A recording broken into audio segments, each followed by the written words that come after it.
अगर आपको अपनी कोई भी ख्वाब या कोई भी ख्वाहिश पूरी करनी है तो आप ये मत सोचिए कि हमारी उम्र बहुत ज्यादा है। आप उम्र के किसी भी हिस्से में अपनी ख्वाहिश को, अपने ख्वाब को पूरा कर सकते हैं, क्योंकि ख्वाहिश और ख्वाब पूरा करने के लिए उम्र की कोई भी कैद नहीं होती। जैसे कि जॉर्ज ये सर्विस स्टेशन चलाता था, लेकिन उसे फिर भी इस काम को हैरबाद कहना पड़ा। वो इस काम से पिछले 30 साल से मुंसलिक था। इसको इस वजह से काम को हैरबाद करना पड़ा क्योंकि वहां पर नए हाईवे तमीर हो चुके थे। उसे इस काम से रिटायरमेंट लेनी पड़ी, लेकिन जब उसने इस काम से रिटायरमेंट ली तो वो बहुत उदास रहने लग गया, क्योंकि पिछले 30 साल से जिस इंसान को एक काम करने की आदत हो वो फारिग रह ही नहीं सकता। तो उसने सोचा कि मैं अपना क्यों ना वो ख्वाब पूरा कर लूं जिसने मैं पिछले इतने सालों से पूरा ही नहीं कर सका। उसे सरंगी बजाने का और सुनने का बहुत ही शौक था। उसने सरंगी बजाने के लिए शौक के लिए दूसरे शहर जाने लग गया। वहां उनके अपने उस्तादों से मिलने लग गया जो सरंगी बजाते थे। उनसे सरंगी सुनता, उनसे सीखता।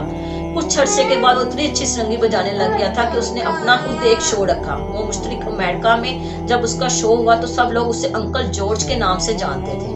जब उसका ये शो हुआ तो उसकी उम्र पता कितनी थी? उसकी उम्र 72 ईयर्स थी। लोग इस उम्र में कहते हैं कि हम अपनी पूरी जिंदगी के पूरे दिन ही कर चुके हैं, लेकिन उसने अपनी ख्वाहिश को 72 ईयर्स में पूरा किया जाके। इसलिए तो कह रही हूँ कि उम्र की कोई कैद नहीं होती। आपकी जो भी ख्वाहिश है, जो भी ख्वाब है, उसे आप जो भी पूरा करना चाहते हैं, अपनी जिंदगी में जो भी बनना चाहते हैं, आज ही बनिए और आज ही अपनी ख्वाहिश को पूरा कीजिए, चाहे आप उम्र के किसी भी हिस्से में।